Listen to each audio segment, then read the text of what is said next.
Ergaa Phaawulos gara Xiimotewositti erge isa duraa. Gara Xiimotewos isa duraa boqonnaa tokko.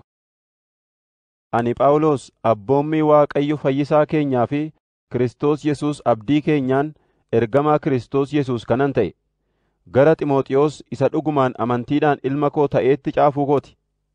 Waaqayyo Abbaan, Kiristoos Yesuus Gooftaan keenyas ayyaana, araara, nagaa siif haa kennu.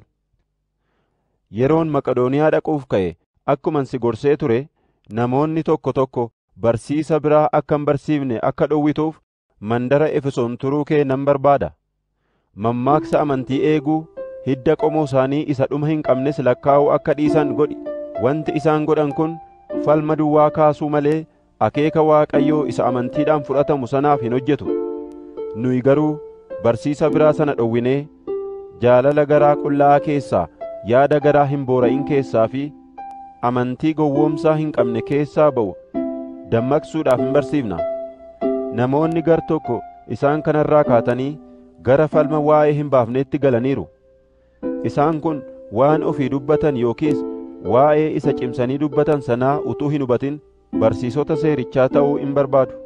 Namni akka ta'utti yoo ittiin hojjete seerichi gaarii akka ta'e nu hin beekna. Namichi suni seerri nama qajeelaadhaaf akka hin tumamin hin beeka. Garuu warra seera malee jiraataniif, warra hin abboomamneef, warra Waaqayyo malee jiraataniif, warra cubbamootaaf, warra karaa qulqulluurraa jal'ataniif, warra wanta qulqullaa'aadhaan mormaniif, abbootaaf haadhota warra ajjeesaniif, warra gumaaf, warra halaleedhaaf, warra nama gadhoomsaniif, warra nama butaniif, warra sobduudhaaf, warra kakaa sobaa kakataniif, kan biraas yoo jiraatan warra barsiisa sirriidhaan mormaniif tumame. Barsiifni sirriin kun immoo wangeela isa waa'ee ulfina Waaqayyoo eebbifamaa dubbatuudha. Inni akkan isa lallabuuf adaraa anatti kennameera. Ani Kiristoos Yesuus Gooftaa keenya isa hojii koo kanaaf humna anaaf kenne kana amanamaadha jedhee hojii isaarra na dhaabuu isaatiif nan galateeffadha. Dur illee ani maqaa balleessaa, ari'achaa, humnaan namarratti ka'aan ture. Garuu amanuu koo dura wallaalummaatti waanan kana godheef inni araara anaaf buuse. Ayyaanni Gooftaa keenyaas amantiif jaalala Kiristoos Yesuusiin argamanii wajjin guutee irra naaf dhangala'eera. Dubbiin Kiristoos Yesuus cubbamoota fayyisuudhaaf gara biyya lafaa dhufe jedhu amanamaadha. Guutummaatti fudhatamuun isin ta'aaf. Warra cubbamootatti lakkaa'aman sana keessaa immoo ani isa duraati. Haa ta'u iyyuu malee Yesuus Kiristoos ana isa cubbuutti isa duraa ta'e kana keessaanii obsa isaa guutummaatti akka mul'isutti warra jireenya bara baraatiif isatti amananiif fakkeenya akka ta'uuf ani araara argadheera. Mootii bara baraa isa hin duune, isa ijaan hin argamne, Waaqayyo tokkicha sanaaf baruma baraan ulfinnii fi guddinni haa ta'u. Ameen. Xiimotewos ilma ko, akka dubbii raajii waa'ee keetiif dubbatame sanaatti gaarii gootee akka loltuuf abboommii kana adaraa sitti nan kenna. Kanaafis amantii, yaada garaa qullaa'aas qabaadhu. Namoonni tokko yaada garaa isaanii tuffachuu isaaniitiin amantii isaanii akka caccabaa markabaatti hurreessaniiru. Himneyoosii fi Iskindir jara kana keessa jiru. Ani immoo Waaqayyoon arrabsuu dhiisuu akka baraniif adaba harka seexanaatti dabarsee isaan kenneera. Gara Xiimotewos isa duraa boqonnaa 2. Ammas waan hundumaa dura himannaan, kadhannaan, warra kaaniif dubbachuun, galata dhi'eessuunis Waaqayyo duratti nama hundumaaf akka godhamuuf nan gorsa. Nagaatti gabiitti akka namoota Waaqayyootti jireenya ulfina qabu jiraachuu akka dandeenyuuf moototaaf, biyya bulchuu keessatti warra aboo qaban hundumaafis akkasuma godhaa. Kun gaariidha. Fuula Waaqayyoo Fayyisaa keenyaa durattis fudhatamaadha. Waaqayyo namni hundinuu akka fayyu, dhugaa beekuu biras akka ga'u hin fedha. Waaqayyo tokkicha. Inni gidduu dhaabatee Waaqayyoof nama walitti fidus tokkicha. Inni immoo Kiristoos Yesuus isa nama ta'ee mul'ateedha. Inni furii namoota hundumaatiif ofii isaa dabarsee kenne. Kunis yeroo isaatti dhugaa baafame. Isa kanaafis an lallabaa, ergamaas ta'een jira. Kanas ani dhugaan dubbadha malee hin sobu. Amantiidhaan, dhugaadhaan geggeeffamees warra saba Waaqayyoo hin ta'in nan barsiisa. Lafa kadhata godhattanitti immoo warri dhiiraa yaada dheekkamsaaf qoccollootiin utuu hin ta'in yaada qullaa'aadhaan harka isaanii ol kaasanii akka kadhatan nan barbaada. Warri dubartii immoo amalli isaan argisiisan mataa tolfachuutti, warqeedhaa fi callee naqachuutti, uffata gati jabeessa uffachuutti, keessaa ba'uudhaan of kuuluu utuu hin ta'in, uffata qajeelaa fakkaatu akka ta'utti uffachuudhaan, maal naan jedhuudhaan of qabuudhaanis haa ta'u, dubartoota Waaqayyoof hin saganna jedhaniif akka ta'uttis wanta gaarii haa agarsiisan. Dubartiin abboomamuu hundumaan gab jettee haa bartu. Dubartiin gabiitti haa jiraattu nan jedha malee haa barsiiftu, dhiira irrattis aboo haa qabaattu hin jedhu. Addaam duraan dursee tolfame, Heewwan immoo ergasii tolfamte. Addaam hin sossobamne, dubartittiin garuu sossobamtee seera cabsituu taate. Haa ta'u iyyuu malee dubartittiin mucaa da'uudhaan hin fayyiti. Warri kaanis amantiitti, jaalalatti, qullaa'ummaattis of qabuudhaan yoo jiraatan hin fayyu. Gara Xiimotewos isa duraa boqonnaa 3. Namni ilaaltuu hojii waldaa kiristaanaa ta'uu fedhu hojii ba'eessa hawwa inni jedhu dubbii amanamaadha. Ilaaltuun hojii waldaa kiristaanaa waan ittiin jedhan kan hin qabne, nama haadha manaa tokkitti, nama dhugaatiitti of hin ganne, nama of qabu, nama ulfinaa, nama keessummoota jaallatu, nama warra kaan barsiisuu danda'us ta'uun isarra jira.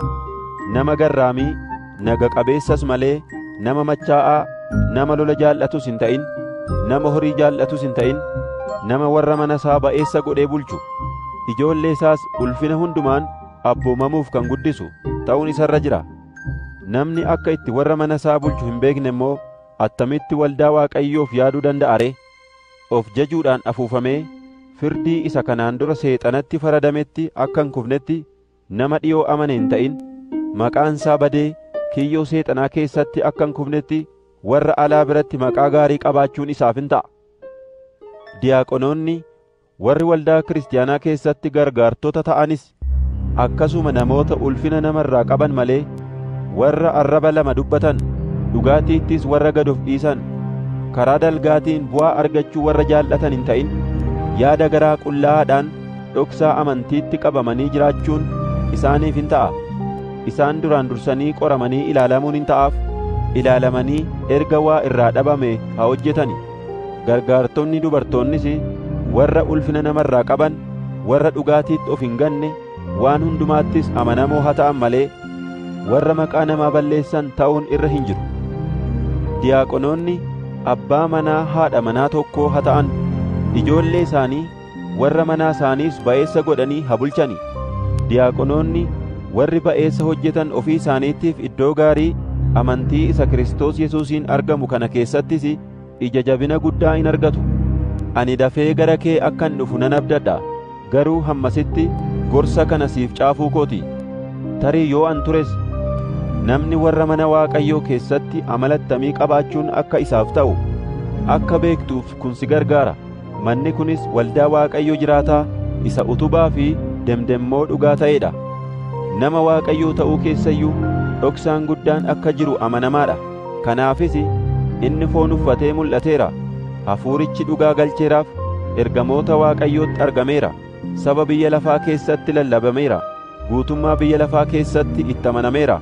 Ulfinaan ol fudhatameera jedhamee himameera. Gara Xiimotewos isa duraa boqonnaa 4. Bara booddeetti namoonni tokko hafuurota waldhaalchisoodhaa fi barsiisa hafuurota hamootaa duukaa bu'anii amantii wangeelaa irraa akka garagalan Hafuurri Qulqulluun keessaa baaseen dubbata. Warri sobduun of hin argineen yaadni garaa isaanii diiminaan gubamee milikkita seexanaa godhate kun jara kana waldhaalchisanii garagalchaniiru. Isaan kun fuudhuuniif heerumuun, nyaata akkasiif akkasii nyaachuun dhowwaadha jedhu. Waaqayyo garuu nyaata adda addaa kana warri amanan, warri dhugaa beekuu bira ga'anis galataan fudhatanii akka nyaataniif uume. Wanti Waaqayyo uume hundinuu gaariidha. Wanta galataan fudhatamu keessas hirmiin hin jiru. Dubbiin Waaqayyoo kadhannis isan qulleessa. Obboloonni kana akka baran yoo goote Kiristoos Yesuusiif hojjetaa isa ba'eessan taata. Ofii keetiis dubbii amantiitti barsiisa ba'eessa isa duukaa buute sanattis guddachaan adeemta. Mammaaksa wanta qulqullaa'aadhaan mormu isa dubartoonni dullooman mammaakan hin fudhatin. Nama Waaqayyoo ta'uudhaaf of qopheessi. Namummaa foonii cimsuudhaaf of qopheessuun wanta muraasaaf nama gargaara. Nama Waaqayyoo ta'uudhaaf of qopheessuun garuu wanta baay'eedhaaf nama gargaara. Jireenya ammaaf isa dhufuufis abdiin isuma keessa jira. Dubbichi amanamaadha. Guutummaatti fudhatamuunis hin ta'aaf. Waaqayyo fayyisaa nama hundumaati. Addumaan immoo fayyisaa amantootaati. Nuyi abdii keenya Waaqayyo isa jiraataarra kaa'anneerra. Kanaafis kanatti hin dadhabnaa hin dhamaanas. Kana hundumaa isaan abboomi, isaan barsiisis. Dubbii afaan keessaa ba'uun akka jireenyaatiin, jaalalaan, amantiidhaan, of qabuudhaanis amantootaaf fakkeenya ta'i.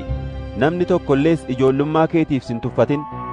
Hamma ani dhufutti immoo caaffata qulqullaa'aa namootaaf dubbisuutti, gorsuutti, barsiisuuttis of kenni. Sagalee raajii dubbatameen maanguddoonni harka isaanii mataa keerra kaa'uudhaanis kennaa hafuuraa siif kennamee si keessa jiru sana hin dagatin. Namoonni hundinuu itti guddachaa adeemuu kee akka arganitti kennaa kanaan hojjedhu, ittis of gadhiisi. Ati ofii kee barsiisa kees eeggadhu, itti jabaadhu.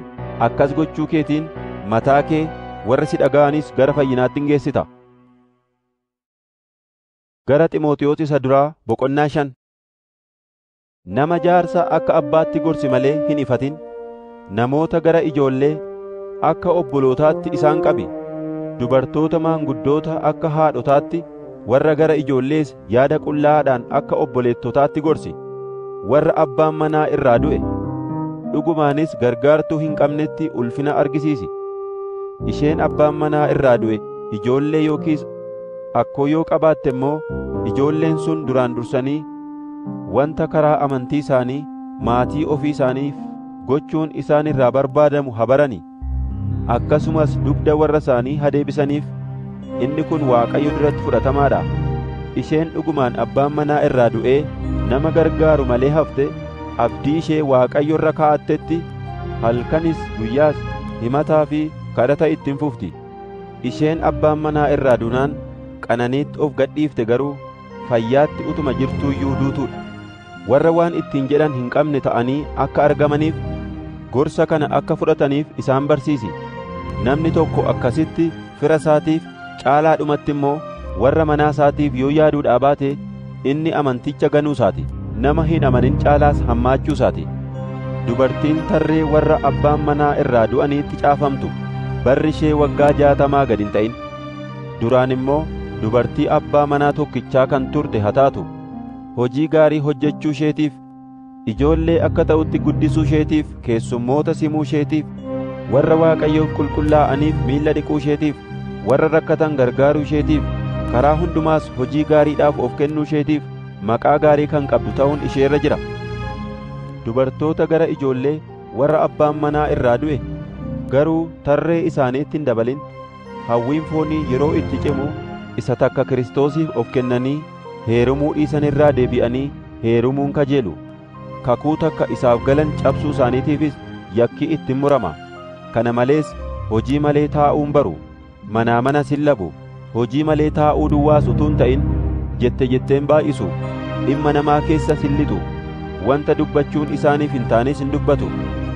Kanaafis diinni hamaa nurratti akka dubbatuuf karaa akka hin kennineefitti dubartoonni abbaan manaa irraa du'an warri gara ijoollee akka heeruman, ijoollees akka godhatan, manas akka qaban nan barbaada. Kaan immoo kanumaan durayyuu seexana duukaa bu'uudhaaf karaarraa goraniiru. Dubartiin amante tokko firoota abbaan manaa irraa du'an yoo qabaatte, isheen isaan haa gargaartu. Waldaan kiristaanaa immoo warra abbaan manaa irraa du'anii dhuguma gargaarsa hin qabne haa gargaartu. Ba'aan warra kan biraas ittiin dabalamin. Maanguddoonni warri ba'eessa godhanii hojii waldaa geggeessan, addumaan immoo warri lallabaa fi barsiisatti dadhabanii hojjetan gatii dadhabbii isaanii dachaa 2 ulfinaan argachuun isaaniif hin ta'a. Caaffanni qulqullaa'aan qotiyyoo sirbisiisuu irra jiru afaan isaa hin hidhin hin jedha. Akkasumas hojjetaan gatii dadhabbii isaa argachuun hin ta'aaf kan jedhu barsiifameera. Dhuga baatuu 2 yookiis 3 yoo qabaatte malee hadheessa maanguddoo tokko irratti dhiyaateen fudhatin. Warra cubbuu hojjetan immoo warri hafan akka sodaatanitti hundumaa duratti ifadhu. Seerrata kana wal caalchisuu malee nama tokkos utuu hin loogin akka eegduuf Waaqayyo duratti Kiristoos Yesuus ergamoota Waaqayyoo warra fo'aman durattis kaksiisee sitti dabarsuu kooti. harka mataa namaarra kaa'uutti hin ariifatin. Cubbuu nama biraattis hin galin. Ati ofii kee qullaa'ummaatti eeggadhu. Si'achi sababii garaa keetiif, sababii ammaa dadhabbiin sitti dhaga'amuufis daadhii waynii xinnoo itti dabalii dhugi malee bishaan duwwaa hin dhugin. Cubbuun nama tokko tokkoo dura bakkeetti mul'atee gara firdiitti isa geessa. Cubbuun warra kaanii garuu booddeedhaan in mul'ata.